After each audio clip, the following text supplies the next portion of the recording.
You've just stepped into the Motivation Library, a place where struggles turn into stories of strength and dreams transform into destinies.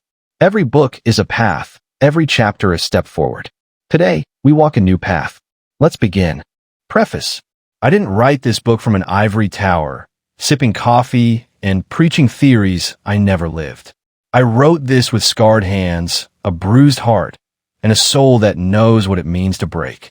Because I've been there at rock bottom. I've tasted failure so bitter it burned my tongue. I've faced storms that ripped everything away.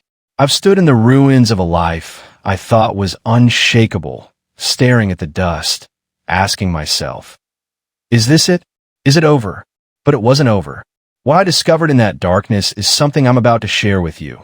Life doesn't end at the fall. It begins at the rebuild. This book is not about cliches. It's not about cheesy lines that sound good on posters. This is about war. The war inside you. The fight to rise when everything in you screams to stay down. The courage to rebuild when your hands are shaking.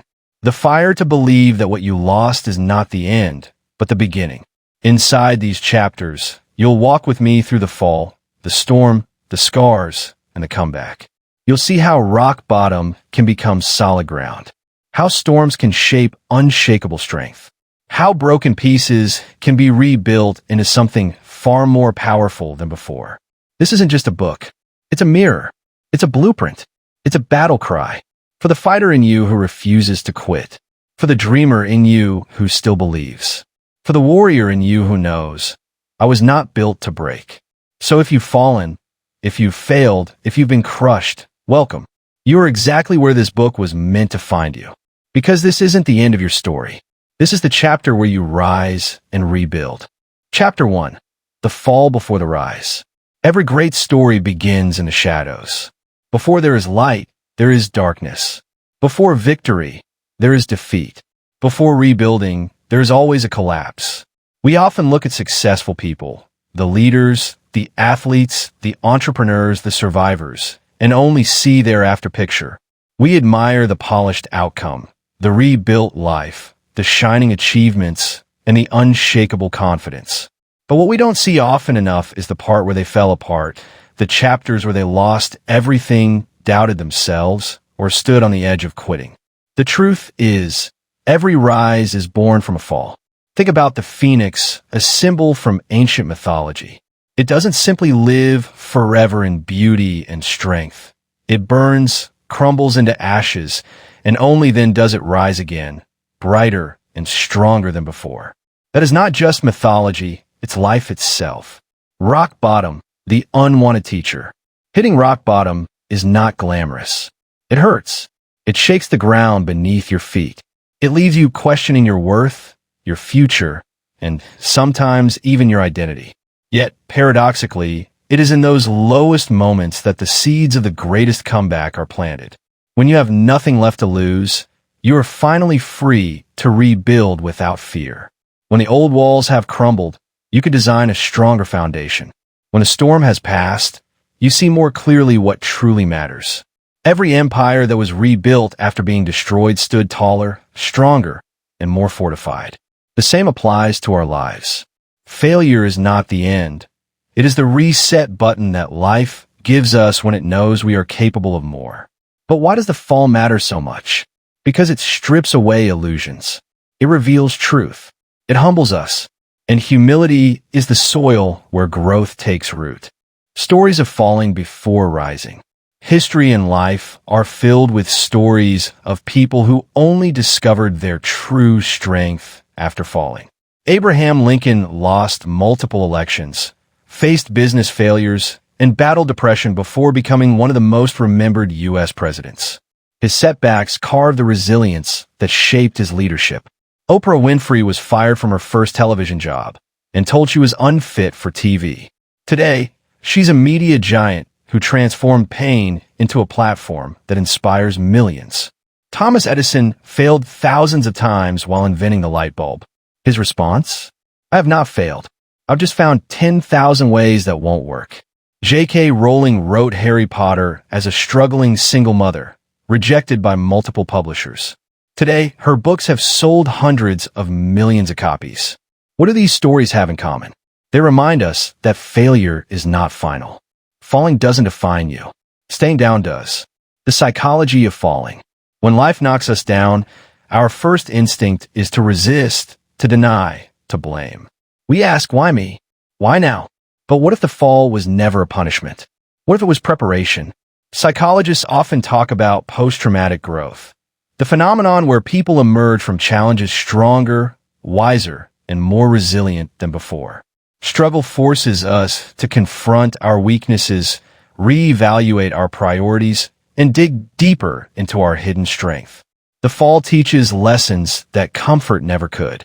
Comfort teaches you to stay. Struggle teaches you to grow. Comfort whispers, you're fine. Struggle shouts, you were made for more. Falling humbles our ego, sharpens our vision, and tests our spirit. And only tested spirits rise with unshakable power. Why we fear the fall. One of the greatest fears in life isn't death, it's failure. We fear failing at school, at business, at relationships, at our dreams. Society has painted failure as a mark of shame, a scarlet letter that says, you weren't good enough. But here's the truth most people don't talk about. Failure is not the opposite of success. It is part of success. Every failure carves the path toward growth. The person who never fails never risks. The person who never risks never lives. Failure is proof that you had the courage to try. The fall is evidence that you were brave enough to climb. Yet we resist it. We cover our scars. We hide our broken pieces. We pretend life is fine when inside we are crumbling. But the strongest structures are often the ones that have been rebuilt after collapse. Their cracks are filled with stronger cement. Their foundations are fortified with wisdom. The gift hidden in the fall. Think back to a time you fell hard. Maybe a dream shattered, a relationship ended, a job was lost, or life blindsided you with pain. In that moment, it felt like the end. But now, looking back, you can often see the hidden gift. Maybe that breakup taught you self-worth.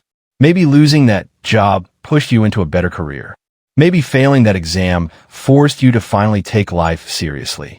The fall isn't a thief, it's a teacher. It doesn't take from you. It shows you what you truly need.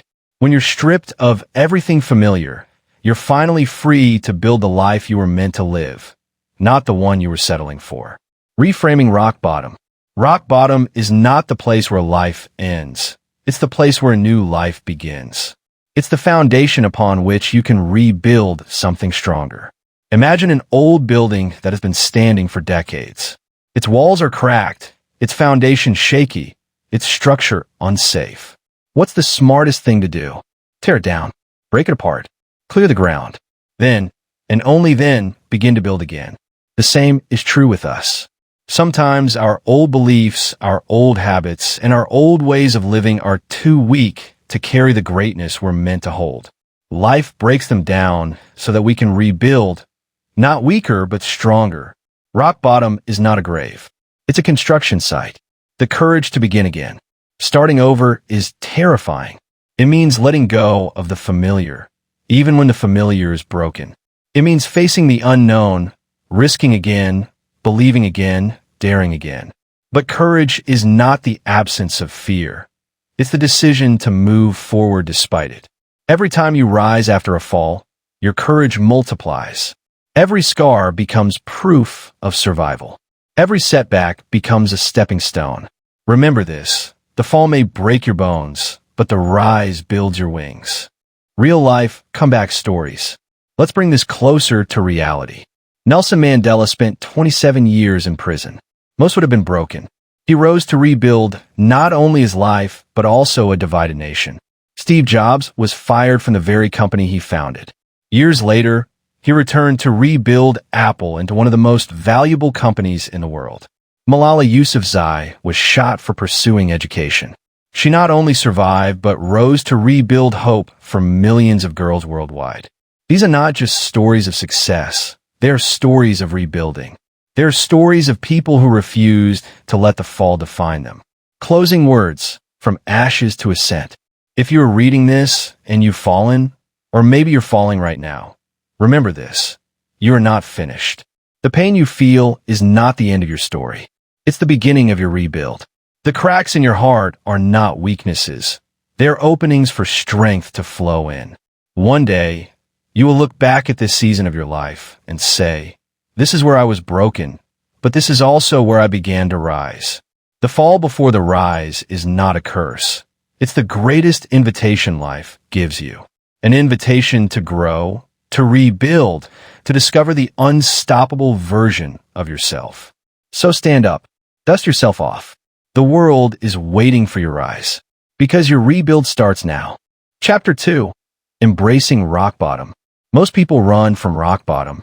They treat it like a curse, an enemy, a nightmare to escape as fast as possible. And yet, the paradox of life is this. Rock bottom is often the most valuable place you will ever stand. It may not feel like it now.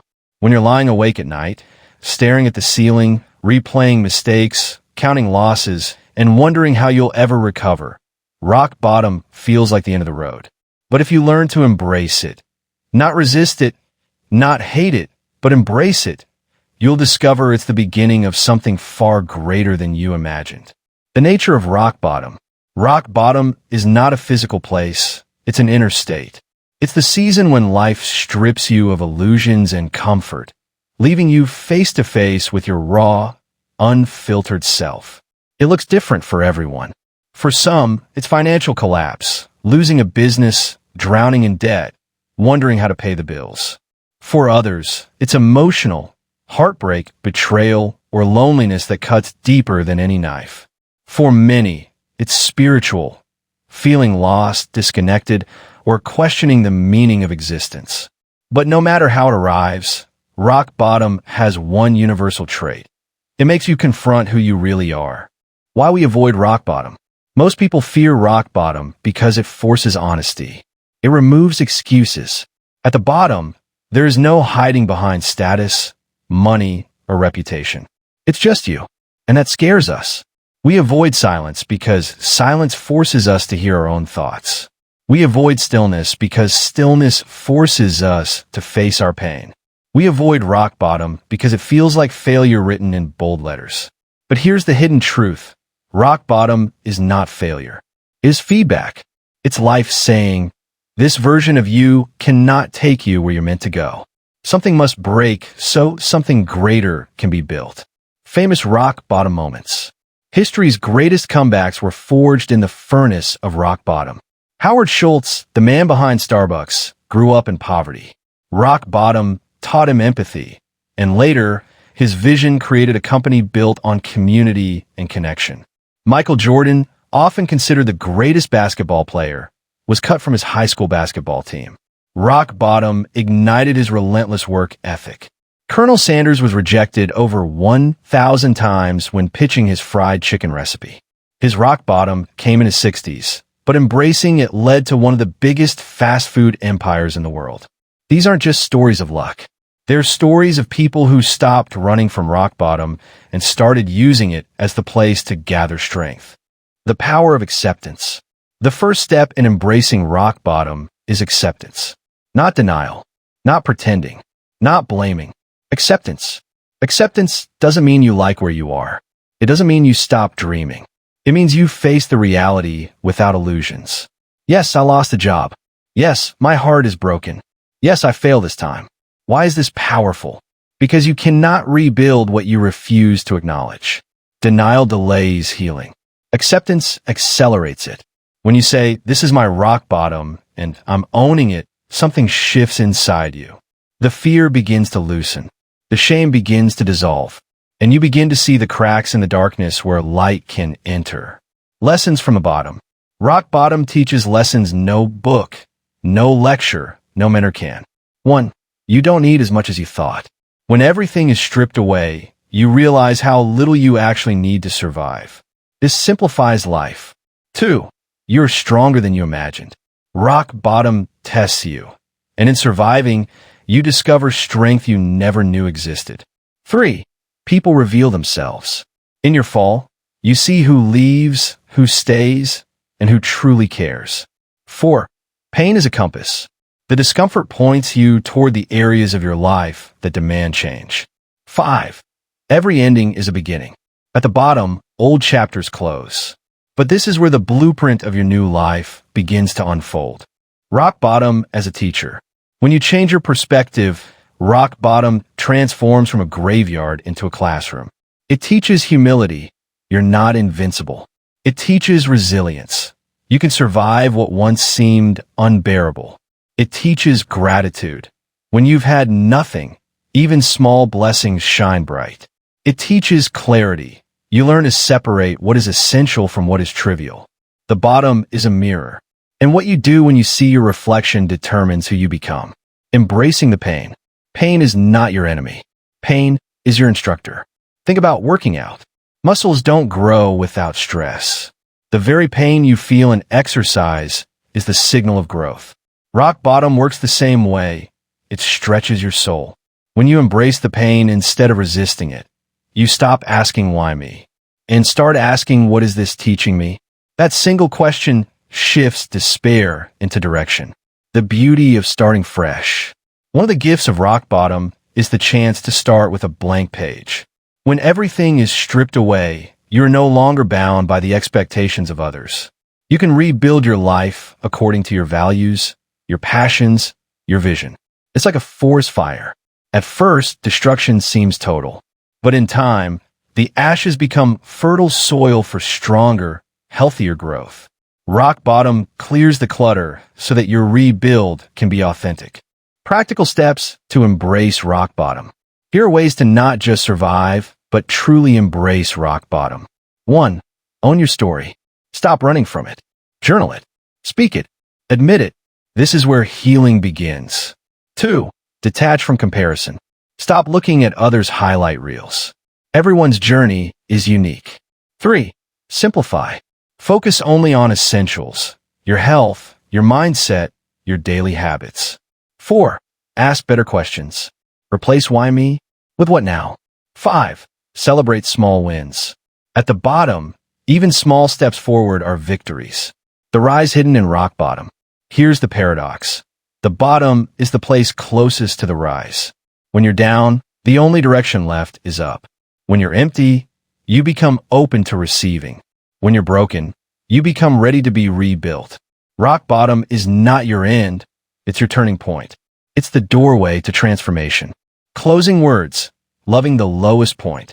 If chapter 1 taught us that the fall is inevitable, then chapter 2 teaches us that embracing the bottom is essential.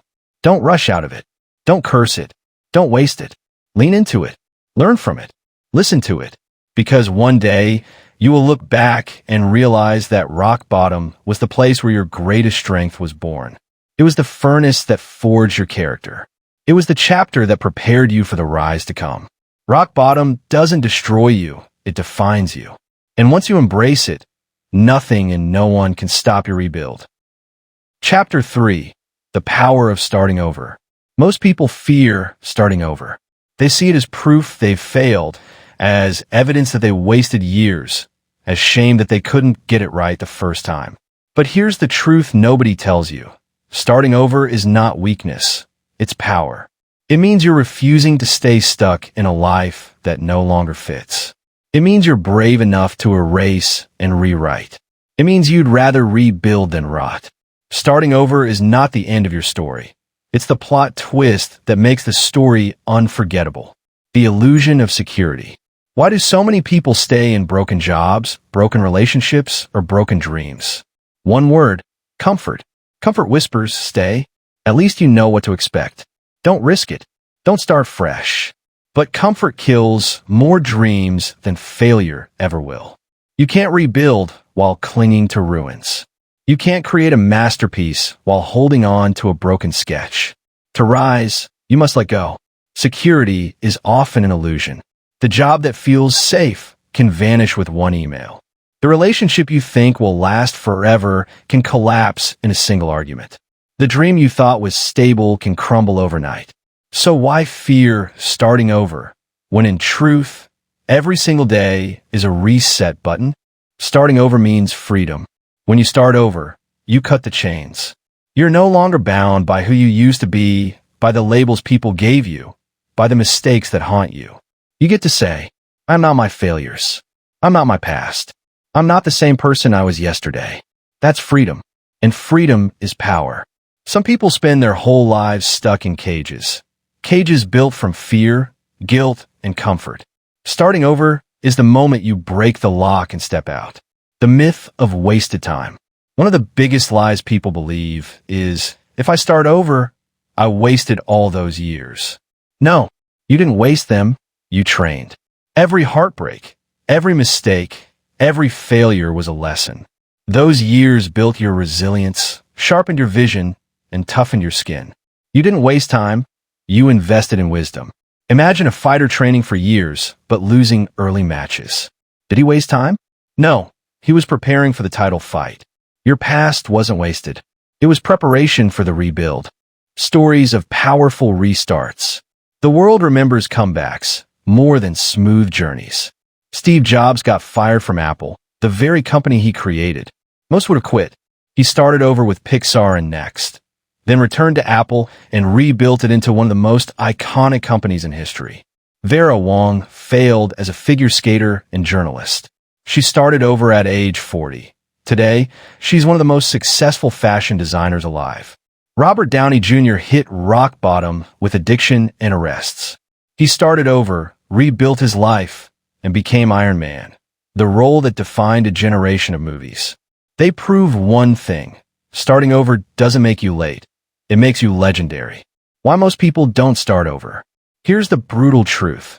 Most people would rather complain than rebuild. They say, it's too late. What will people think? I don't want to start from zero. But here's the spice. You are never starting from zero. You are starting from wisdom. You are starting with scars that made you stronger. You are starting with knowledge of what not to do. The only real failure is refusing to begin again. The power in reinvention. Reinvention is one of the greatest human abilities.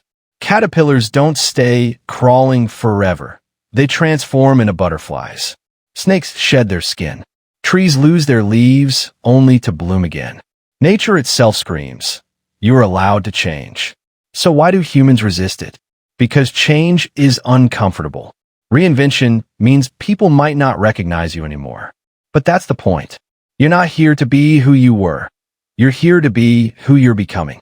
The power of starting over is the power of becoming unrecognizable to your old self. The mindset shift.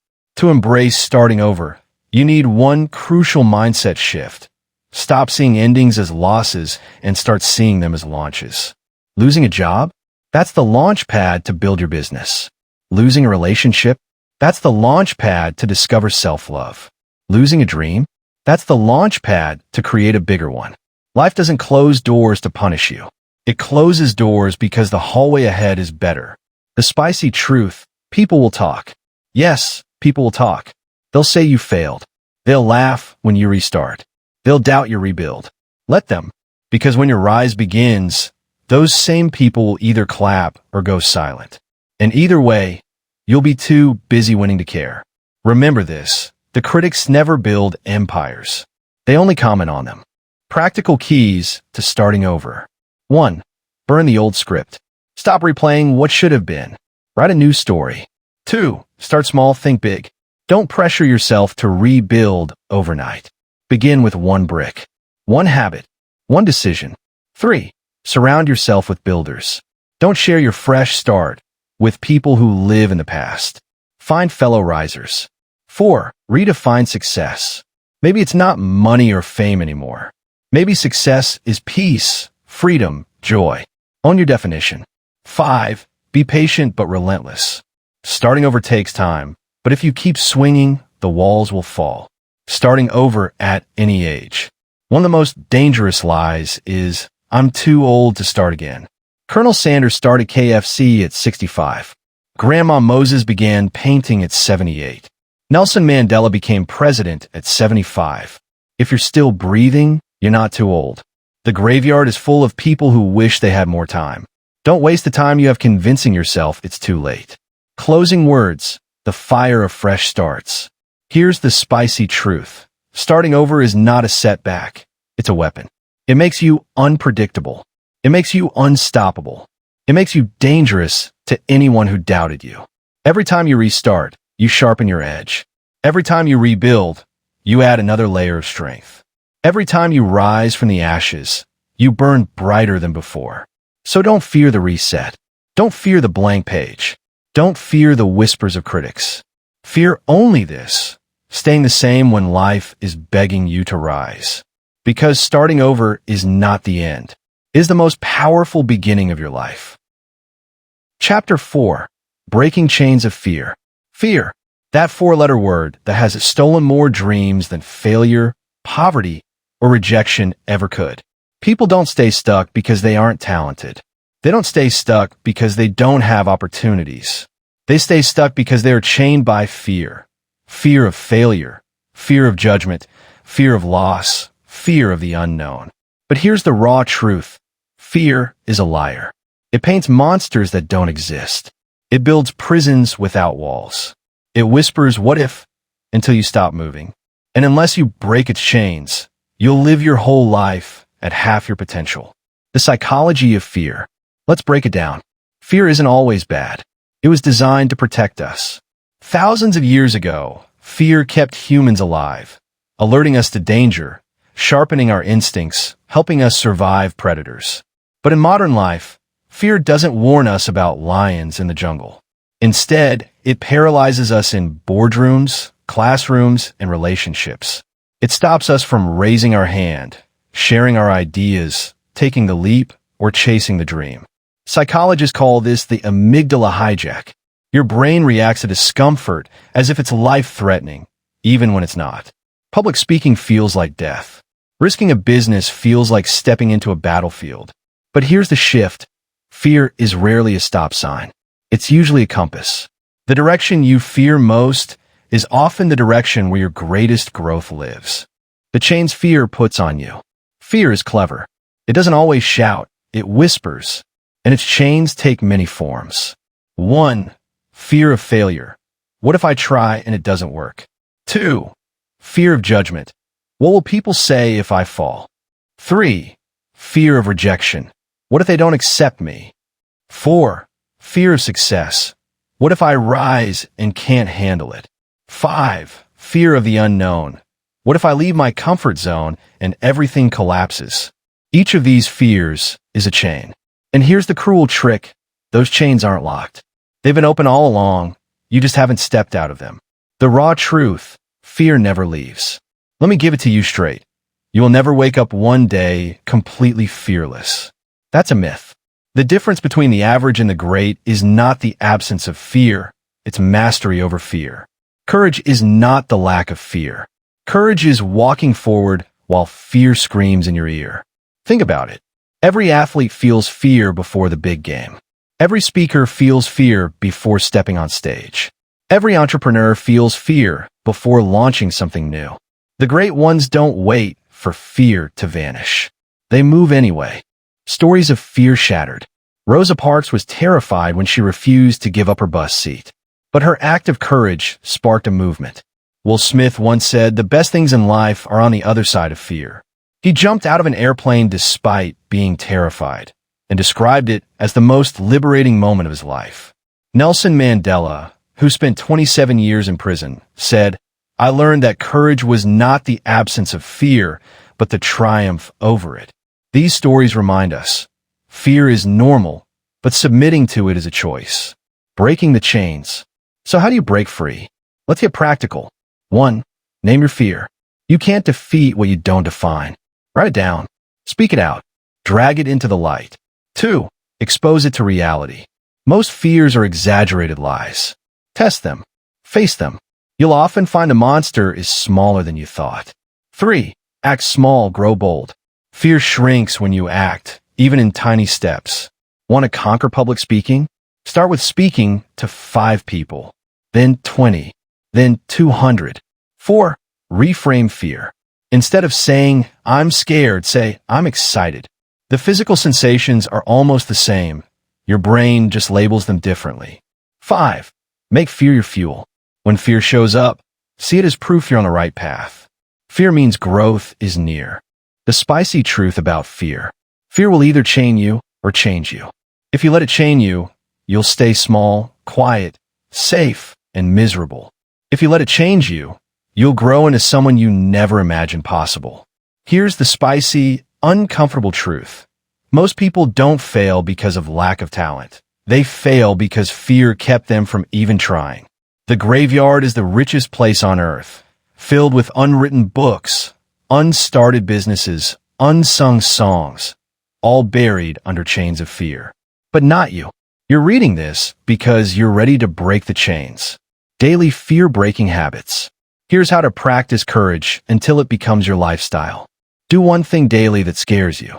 Even small things, making a call, speaking up, trying something new. Visualize victory. Your brain responds to imagination. See yourself succeeding until fear loses grip. A shifter circle. Surround yourself with bold people. Fear is contagious, but so is courage. Celebrate progress. Every time you break a chain, even a small one, celebrate it. Reward your courage. Closing words. Fear has no power here. Fear will always knock on your door, but you don't have to invite it in. It can whisper, it can shout, but it cannot chain you unless you let it. The day you stop waiting for fear to disappear and start moving through it, that's the day your rise accelerates. Fear may shake your knees, but it can never break your will. And when you break its chains, you become unstoppable. So ask yourself right now, what fear is keeping me chained? And what will my life look like if I broke it today? Because your rebuild isn't waiting for fear to leave. It's waiting for you to break free. Chapter 5. Mindset, the foundation of rebuilding. If life is a building, then mindset is the foundation. Without a strong foundation, even the most beautiful structure will eventually collapse. When people talk about rebuilding their life, they often focus on the outer layers: money, status, appearance, relationships, achievements. But none of those matter if the foundation is cracked. If your mindset is weak, no success will stand. If your mindset is strong, no storm can destroy you. Why mindset matters more than motivation. Motivation is a spark. Mindset is the fire. Motivation comes and goes. It's easy to feel motivated after a good speech, a new book, or a win. But what happens the next morning when life punches you in the face? Motivation fades. That's where mindset comes in. Mindset isn't about feeling good. It's about thinking strong. It's the steady inner compass that keeps you moving when your emotions scream for you to stop. A strong mindset says, I will keep showing up, even when I don't feel like it. I may not control everything, but I control how I respond. Every setback is a setup for a stronger comeback. Two types of mindsets. Psychologist Carol Dweck popularized the idea of the fixed mindset versus the growth mindset. Fixed mindset believes abilities are set in stone. Failure equals proof you're not good enough. Growth mindset believes abilities can be developed. Failure equals feedback for growth. When you rebuild, you cannot afford a fixed mindset. A fixed mindset will chain you to the past, but a growth mindset will hand you the tools to create a new future. The 3 pillars of a rebuilding mindset. To rise and rebuild, your mindset must stand on 3 pillars. 1. Resilience over resistance. Most people resist change. They cling to comfort, even if comfort is killing them. A rebuilding mindset accepts pain, adapts to struggle, and bounces back stronger. Resistance says, why me? Resilience says, try me. 2. Ownership over excuses. Blame is poison to growth. Excuses build walls where there should be doors. A rebuilding mindset takes full ownership over mistakes, over choices, over the future.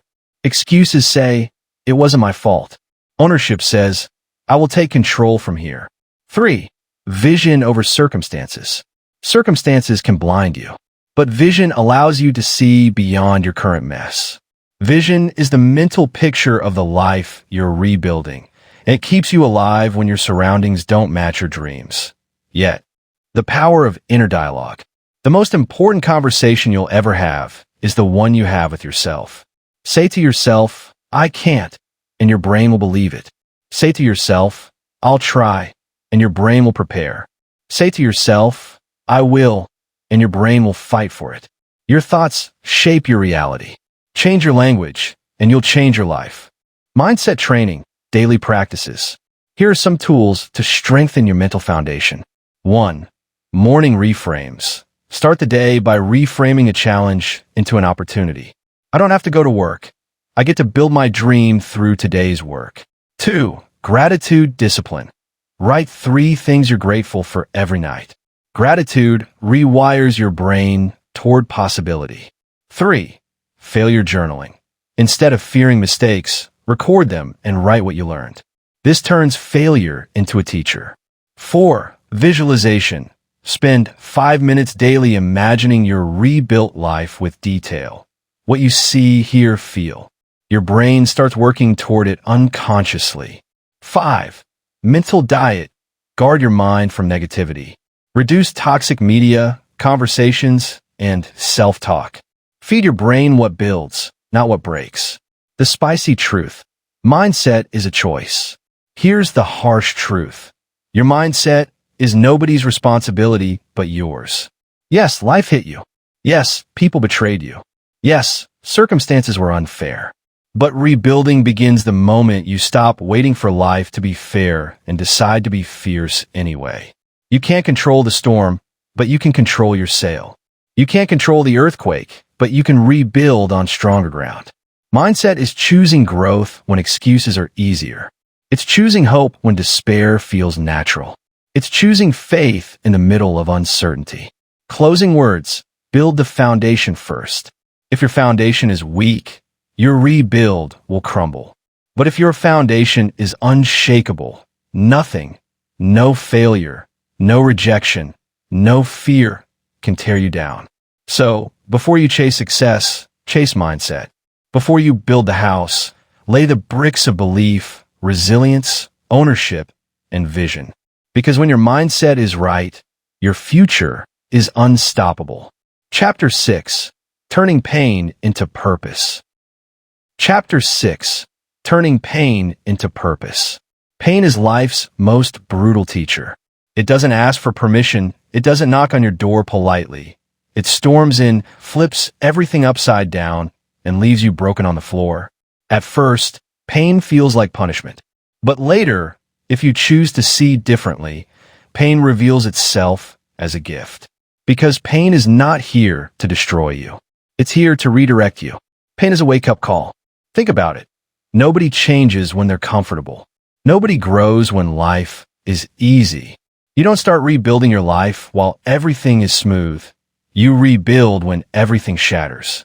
The heartache that felt like the end of your world, it pushed you to discover self-love. The job loss that humiliated you, it opened the door to your real calling. The betrayal that broke your trust, it taught you to value loyalty and to never again settle for less. Pain wakes you up. It says, you were asleep. Now rise. Stories that prove pain creates purpose. Malala Yousafzai was shot for pursuing education. That bullet could have silenced her. Instead, her pain became her purpose, fighting for girls' education worldwide. Viktor Frankl, a Holocaust survivor, lost everything in concentration camps: family, freedom, dignity. Yet his suffering gave birth to his life-changing book Man's Search for Meaning, showing that purpose can be found even in misery. Nick Vujicic, born without arms or legs, faced unimaginable pain growing up. But he turned his suffering into a platform, inspiring millions with his message of hope and resilience. These people didn't just survive pain. They weaponized it. They let their scars tell a story that saved lives. The choice, bitter or better. Here's the truth. Pain will change you. That's non-negotiable. The only question is, will it make you bitter or better? Bitter people let pain harden them. They build walls, shut down, and poison their own future. Better people let pain sharpen them. They build wisdom, open new paths, and use their scars as maps for others. Pain is the raw material. Your mindset is the sculptor. What you create with it, that's your choice. The psychology of purpose through pain. Psychologists call it post-traumatic growth, the phenomenon where people come out of hardship with stronger values, clear direction, and deeper meaning. When you attach meaning to your suffering, it stops being random chaos. It becomes a chapter in your mission. Ask yourself, what did this pain teach me? Who can I help because I went through this? How can I use this story to light the path for others still lost in the dark? Your pain becomes purpose the moment it stops being about you and starts being about others. From scar to story. Every scar carries a story. You can hide it, or you can share it. And when you share it, it stops being a wound and becomes a weapon. Think of it this way. Your pain is someone else's survival guide. The chapter you're ashamed of might be the exact chapter someone else desperately needs to hear. Don't hide your scars. Don't bury your past. Use it, because your story might be the bridge that carries someone else from despair to hope. Practical steps, turning pain into purpose. 1. Write your pain. Journaling is therapy. Write down the hardest things you've faced and the lessons they left behind. 2. Extract the gift. Ask yourself, what strength did this pain build in me? Maybe it gave you resilience, empathy, courage, or wisdom. 3. Connect it to others. Who else suffers the way you once did? How can your story serve them? 4. Build something from it. Turn your lessons into action. Start a project, share your story, create something that turns your scars into service. 5. Live beyond yourself. True purpose is never selfish. Use your pain to lift someone else, and you'll find your own healing multiplies. The spicy truth about pain. Here's the bold truth. You didn't go through that storm for nothing. You didn't survive hell just to live small, scared, and silent. Every tear you cried, every night you begged for relief, every scar on your heart, it all holds meaning. But only if you claim it. Pain without purpose is just suffering. Pain with purpose is transformation. Closing words. Your pain is proof. Your pain is proof that you survived. It's proof that life tried to crush you and failed. Now you get to choose what happens next. Will your pain be just a memory of suffering, or will it be the fire that fuels your rise? Because the world doesn't need your perfection. It needs your scars. It needs your story. It needs the version of you that turned pain into purpose. Chapter 7. Discipline over motivation. Motivation is overrated. There, I said it. Everybody wants to feel motivated before they move, but let me give you the truth. Motivation is fickle. Discipline is eternal. Motivation is like a spark. It lights up quick, but it burns out fast. Discipline is the firewood. It keeps burning, even in the dark, even in the cold, even when you don't feel like it. If you want to rebuild your life, you cannot rely on motivation. Because the days you feel motivated are rare. But the days you need discipline, that's every single day. Why motivation fails you? Motivation is emotional. It comes when conditions are right, when you're inspired, when you're comfortable, when the stars align. But rebuilding isn't about comfort. Rebuilding is about showing up when everything hurts, when nothing feels right, when you'd rather quit. Motivation says, I'll work out when I feel like it. Discipline says, I'll work out whether I feel like it or not. Motivation says, I'll write when I'm inspired. Discipline says, I'll write until I'm inspired. Motivation says, I'll rebuild when I'm ready. Discipline says, I'll start now, because waiting is a lie. Discipline, the muscle of winners. Think of discipline like a muscle. The more you train it, the stronger it gets. But if you wait until you feel motivated, that muscle will stay weak forever. Athletes don't become champions because they wanted to train. They train because discipline demanded it. Entrepreneurs don't build empires because they felt like working. They showed up when everyone else slept. Survivors don't rebuild because they felt brave. They rebuilt because discipline made bravery automatic. Discipline doesn't care about your feelings. And that's why it works. The science of discipline. Neuroscience shows that habits, once built, run on autopilot. Your brain loves patterns. The more often you repeat a disciplined action, the less willpower it requires. That's the secret. Successful people don't have more motivation. They have more systems. They build routines that carry them when motivation dies. Motivation asks, do I feel like it? Discipline says, it's already who I am. Practical steps to build discipline. 1. Start small, stay consistent. Don't promise yourself 100 push-ups. Start with 10. Master consistency before intensity. 2. Tie it to identity. Stop saying, I'm trying to be disciplined. Start saying, I am a disciplined person. Identity creates action. 3. Use the 5-minute rule. Hate doing something? Do it for 5 minutes. Most times, you'll keep going. 4. Track progress. Write it down. Check it off. Progress motivates, discipline maintains. 5. Remove options. Don't give yourself the choice to quit. Lay your clothes out before bed. Put your phone away when you work. Make discipline easier than laziness. 6. Reward the process. Celebrate showing up, not just results. Discipline is forged in the act, not in the applause. The spicy truth about discipline. You don't need more motivation. You need more grit. Motivation is for the amateurs. Discipline is for the greats. Stop waiting to feel ready. You'll never feel ready.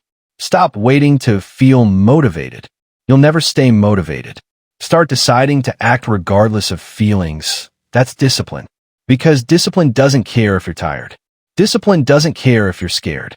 Discipline doesn't care if you've failed before. Discipline simply says, we do this every day no matter what. Closing words. Discipline builds destiny. Motivation gets you started. Discipline gets you finished. When motivation fades, discipline carries you. When emotions scream quit, discipline whispers go. And when your life is rebuilt, when you stand tall in the future you dreamed of, it won't be because you felt motivated every day. It'll be because you stayed disciplined when you didn't. So here's your choice. Live by motivation and rebuild only when you feel like it. Or live by discipline and rebuild no matter what. One leads to excuses. The other leads to destiny. Chapter 8. Building brick by brick. Rebuilding is not a one-day miracle. It's not about waking up tomorrow with everything fixed, healed, and shining. That's fantasy. Real rebuilding is slow, steady, unglamorous work. It's sweat. It's patience. It's laying one brick today, another tomorrow, and another the day after that, until suddenly one day you look up and see you've built a wall, a house, a fortress. The truth is, your future is not built in leaps. It's built in layers. Why big leaps fail and small steps win? Most people fail to rebuild because they try to do it all at once. They want overnight success. They want the pain erased instantly. They want to skip the process and jump to the finish line. But life doesn't work that way. If you rush the rebuild, the cracks will return. Crash diets collapse. Get-rich-quick schemes implode. Sudden lifestyle overhauls burn out. The real rebuild is brick by brick. One habit at a time. One choice at a time. One day at a time. That's why discipline matters more than drama. Because slow, consistent building outlasts every quick fix. The blueprint. What does a brick look like? Think of each brick as a daily action that moves you forward. Alone, a single brick looks small, almost meaningless. But together, they create something indestructible. Your bricks might look like waking up 30 minutes earlier to work on your dream, reading 10 pages of a book that sharpens your mindset, choosing one healthy meal instead of junk, practicing gratitude before bed, saving a small amount of money daily, reaching out to one new connection. Individually, these actions seem tiny, but stack them daily, and they create a structure that can withstand storms. Stories of brick by brick rebuilding. Nelson Mandela didn't walk out of prison free after a week. He spent 27 years building patience, resilience, and leadership, brick by brick, until he rose to lead a nation. Michael Jordan didn't become the greatest overnight. He built his greatness in practice, staying late, showing up early, perfecting every move, brick by brick. You will not rebuild your life in one dramatic leap, but you will if you commit to laying bricks every single day. The psychology of small wins.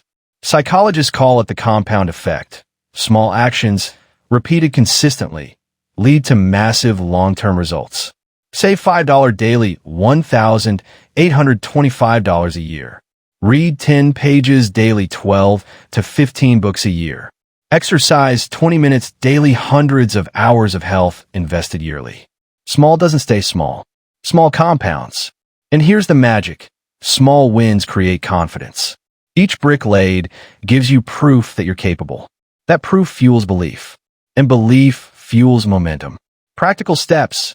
How to build brick by brick. 1. Define the vision. Know what you're building. Is it health? Wealth? Peace? A new career? Without a vision, you're just stacking bricks randomly. 2. Pick 3 core bricks. Don't overwhelm yourself. Choose 3 daily actions that align with your rebuild. 3. Track progress. Write it down. Seeing bricks pile up gives you energy to continue. 4. Celebrate milestones. Every 10 bricks, pause. Look back. Celebrate progress. 5. Stay patient. Bricks don't look like much at first. Trust the process. Keep stacking. The spicy truth about rebuilding. Most people never rebuild their lives because they hate the boredom of consistency. They want excitement, drama, speed. But the truth? Rebuilding is boring before it's beautiful. Laying bricks isn't sexy. No one claps for you when you say no to junk food. No one praises you for saving money. No one applauds when you wake up early. But in silence, in private, when no one is watching, that's where the real rebuild happens. Later, when the house is complete, the world will ask, "How did you do it?" And you'll smile and say, "Brick by brick." Closing words, build like an architect. Don't rush. Don't compare your building to someone else's. Don't get discouraged by the smallness of today's bricks. Just keep stacking. Keep showing up. Keep laying one more brick. Because one day, you'll look back at the rubble where your life once collapsed and see a fortress standing tall. Not because of one big leap, but because you build it brick by brick. Chapter 9. The people you keep. Show me your circle, and I'll show you your future. The people around you are not just background characters in your life story. They're either feeding your fire or pouring water on it. They're either building your rebuild with you or tearing it down behind your back. Here's the truth. You cannot rebuild your life with the same people who helped you ruin it. Why your circle matters. Humans are wired for influence. You absorb the attitudes, habits, and energy of the people you spend the most time with. Hang around complainers, and soon you'll complain too. Stay close to quitters, and quitting will feel normal. Surround yourself with builders, dreamers, and doers, and suddenly, growth feels natural. Psychologists call it social contagion. Motivation, discipline, and even happiness spread through networks just like a virus. If you stay in a toxic circle, don't be surprised if your life stays toxic. The 3 types of people in your life. When rebuilding, you need to identify which category people fall into. 1. The builders. Oh, they lift you up, challenge you, and hold you accountable. Oh, they don't let you settle. Oh, these are your mentors, your loyal friends, your partners in growth. Oh, keep them close. 2. The breakers. Oh, they drain your energy, sow doubt, and keep you small. Oh, they gossip, complain, and sabotage your progress. Oh, these people must go. Period. 3. The bystanders. Well, they're not against you, but they're not really for you either. Oh, they'll watch your journey, clap when it's convenient, but never sweat beside you. Oh, keep them at a distance. The hard part, letting go. Let's be real. Cutting people off hurts, especially when it's family, childhood friends, or people you've known for years. But here's the raw truth. You can love people without letting them limit you. Distance doesn't mean hate. It means protection. If someone is poisoning your rebuild, you don't owe them unlimited access to your life. Loyalty is beautiful, but blind loyalty will destroy you. Remember this. Not everyone who started with you is meant to finish with you. Stories of circles that built or broke. Jesus had 12 disciples, but even he chose them carefully. One betrayed him, proving that not everyone in your circle is really for you. Steve Jobs built Apple with a small circle of dreamers. He wasn't surrounded by average thinkers. He surrounded himself with visionaries. Your life will reflect the quality of your circle just as much as your effort. You cannot rise in toxic soil. Choose the ground you plant yourself in wisely. Practical steps, building a strong circle. 1. Audit your circle. Write down the 5 people you spend the most time with. Do they fuel or drain you? 2. Set boundaries. Limit time with breakers. Boundaries are love for yourself. 3. Seek mentors. Find people ahead of you in the journey. Learn from their scars. 4. Choose accountability partners. Someone who will check your progress and call out your excuses. 5. Invest in relationships that build. Don't just take, pour back into those who lift you. Growth is mutual. The spicy truth about people. Stop expecting everyone to understand your rebuild. They won't. Some will mock it. Some will resent it. Some will secretly hope you fail so they don't feel bad about quitting on their own dreams. That's not your problem. Your problem is wasting time trying to convince them. You don't need everyone in your corner. You just need the right few. Closing words. Choose your architects. When you're rebuilding your life, think of it like constructing a house. Do you want lazy, careless workers who don't care if the roof collapses? Or do you want skilled, loyal builders who treat your foundation like their own? Your life is too precious to hand over to breakers and bystanders. Surround yourself with builders. Because in the end, your rise won't just depend on your strength, it'll depend on the people you keep. Chapter 10. Storms that shape strength. Everyone wants sunny days. Everyone prays for calm seas. But the truth is, calm seas never made strong sailors. Storms are not life's punishment. Storms are life's preparation. When everything is shaking, when winds are howling, when your plans are ripped apart, that's where your strength is forged.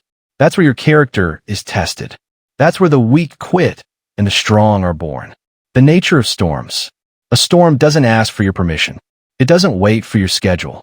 It arrives uninvited, chaotic, violent, merciless. Divorce, financial collapse, betrayal, illness, a losing someone you love. You don't choose the storm, but you do choose your response. Because inside every storm, there are two options. 1, let it break you. 2, let it shape you. Why storms are necessary. No one prays for pain, but without storms, you'd never grow. Fire purifies gold. Pressure makes diamonds. Storms toughen sailors. Think about it. Your proudest strengths didn't come from easy seasons. They came from battles you barely survived. It was heartbreak that taught you resilience. It was failure that taught you creativity. It was loss that taught you gratitude. Storms strip away comfort so you can discover courage. Stories of storm-born strength. Oprah Winfrey faced poverty, abuse, and rejection. Those storms didn't destroy her. They gave her the grit to become one of the most influential women in the world. Thomas Edison failed over 1,000 times before inventing the light bulb. Each failure was a storm, shaping persistence until the breakthrough came. Your own life has storms too. And if you look back, you'll notice your scars carry your strongest lessons. How to survive and grow through storms. 1. Anchor yourself. In a storm, the anchor is your values, your faith, your why. Without an anchor, you drift into despair. 2. Bend, don't break. Be flexible. Rigid trees snap in storms, but palms bend and survive. Adapt. 3. Focus on what you can control. You can't stop the rain, but you can steer your ship. Energy wasted on the uncontrollable keeps you stuck. 4. Find the lesson. Ask, what is this storm trying to teach me? Pain is a professor, and every storm carries a syllabus. 5. Use the storm's energy. Storms shake everything. Use that energy to shift your direction. Sometimes breakdowns are breakthroughs in disguise. The spicy truth about storms. Let's be honest, storms suck. They hurt. They tear apart what you thought was secure. But here's the raw, unapologetic truth. You can't rebuild without storms. The storm is the demolition crew. It clears the weak, the fake, the unstable, so you can rebuild on what's real. So stop asking, why me? And start declaring, try me. Because storms are not against you. They are shaping you into someone unshakable. Closing words, storm-proof strength. One day, the storm will pass. The skies will clear. The sun will rise again. And when it does, you'll stand stronger, wiser, and fiercer than before. The people who doubted you will be shocked. The ones who left you will regret it. And you'll smile. Not because the storm was easy, but because it forged the unbreakable version of you. Never curse the storm. Thank it, because without the storm, there is no strength. Chapter 11. Unstoppable momentum. Momentum is life's cheat code. Once it's on your side, everything feels easier, faster, and sharper. What felt impossible yesterday suddenly feels inevitable today. Think of a train. At rest, it takes immense force to move an inch. But once it's rolling at full speed, it can smash through walls, storms, and obstacles like they're paper. That's what your life becomes when you build unstoppable momentum. Why momentum matters more than motivation. Motivation is a spark. Momentum is the wildfire. Motivation fades. Momentum compounds. You don't need to feel fired up every morning. You just need to keep moving, stacking wins, pushing forward. Because once momentum kicks in, it starts carrying you. One workout becomes a routine. One saved dollar becomes an investment habit. One conversation becomes a network. One page written becomes a book. Momentum is proof that small, consistent actions snowball into unstoppable force. The formula for momentum. 1. Start small, but start now. The first push is always the hardest. Don't wait for perfect. Move today. 2. Stack wins daily. Celebrate small victories. Each win fuels the next. 3. Kill perfectionism. Momentum hates hesitation. Stop waiting for flawless. Ship messy. Fix later. 4. Protect the flow. Cut distractions. Guard your energy. Don't let toxic people or wasted hours drain your speed. 5. Feed the fire. Keep fueling yourself. Books, mentors, workouts, progress tracking. Momentum in action. Think about it. Elon Musk didn't build Tesla or SpaceX in one shot. He stacked progress, one launch, one risk, one breakthrough at a time until the world couldn't ignore him. Muhammad Ali wasn't the greatest just because of talent. His training, his consistency, his rhythm turned him into a force that opponents couldn't stop. You have the same engine. You just need to switch it on and refuse to let it stall. The enemies of momentum. Momentum doesn't just build, it can die. And the killers are sneaky. Comfort. The moment you think you've made it, momentum slows. Stay hungry. Doubt. Second-guessing kills speed. Act fast. Adjust later. Excuses. Every excuse is a brake pedal. Rip it out. Distractions. Social media scrolls. Lazy weekends. Negative people. They bleed your energy. Guard your momentum like treasure. The spicy truth. Momentum doesn't care about your excuses, your past, or your fears. It only cares about movement. You don't need the perfect plan. You don't need approval. You don't need confidence. You just need to keep stacking bricks, stacking wins, and pushing forward until momentum kicks in and the game flips in your favor. When you have momentum, even your mistakes push you forward. When you lose momentum, even good intentions keep you stuck. Practical steps. How to build unstoppable momentum. 1. Rule of 3. Every day, do at least 3 actions that push your rebuild forward. 2. Never miss twice. Fail one day. Fine. But don't miss 2 in a row. That's how momentum dies. 3. Track and review. Momentum loves measurement. Watch your progress grow. 4. Create triggers. Link habits together. Work out after brushing teeth. Read after coffee. Build automatic flow. 5. Stay relentless. Keep adding speed. Even when tired, do something. Small actions maintain the roll. Closing words. Ride the wave. Here's the secret. Momentum isn't magic. It's math. Motion plus consistency equals momentum. But once you've got it, it feels like magic. Suddenly, opportunities appear, people notice, results compound, and you feel unstoppable. So don't stall. Don't hesitate. Don't overthink. Push the train. Keep the engine alive. Because once you catch it, nothing, no storm, no doubt, no failure can stop the force of unstoppable momentum. There comes a day when the rubble is gone. The dust settles. The storms pass. And you stand, not broken, not defeated, but rebuilt. This is not the same life you lost. This is not a return to how things used to be. No. This is the rebuilt life, stronger, sharper, wiser, unshakable. The difference between fixed and rebuilt. When people say, I just want my life back, they're missing the point.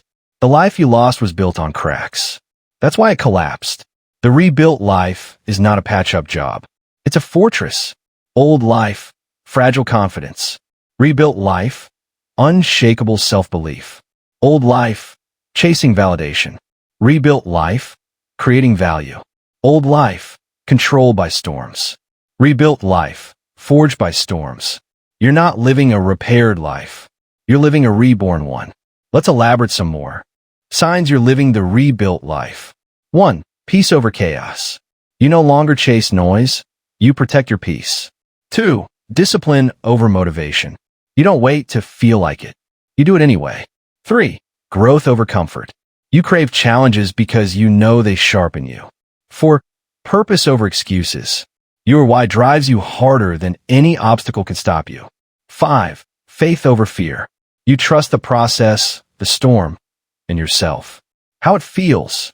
The rebuilt life feels like waking up with clarity, like carrying scars without shame, like moving through rooms where you once felt small, but now you walk tall. It's not perfect. It's not painless, but it's powerful because now you know nothing can break you the way it once did. Your life isn't fragile anymore. It's fireproof. The ripple effect of the rebuilt life. Here's the beautiful part. When you rise and rebuild, you don't just change your life. You inspire others to rebuild theirs. Your discipline becomes a blueprint for your children. Your courage gives hope to your friends. Your story becomes someone else's survival guide. When you rise, you lift others. That's the hidden gift of rebuilding. Your strength becomes contagious. Living forward, don't think of the rebuilt life as a destination. Think of it as a launch pad. From here, you keep growing, keep rising, keep building. Because rebuilding is not a one-time event. It's a lifelong rhythm. Every setback becomes a new setup. Every storm becomes new strength. Every fall becomes a new rise. The rebuilt life is not about never falling again. It's about never staying down again. Closing words. Rise and rebuild. Look back at where you started. Rock bottom, storms, brokenness. And now, look at where you stand. Strong, unshakable, alive with purpose. This is your rebuilt life. This is your proof that failure isn't final. Pain isn't permanent. And storms don't win. You rise. You rebuild. And now, you live. Because the world doesn't need another perfect life. It needs a rebuilt one.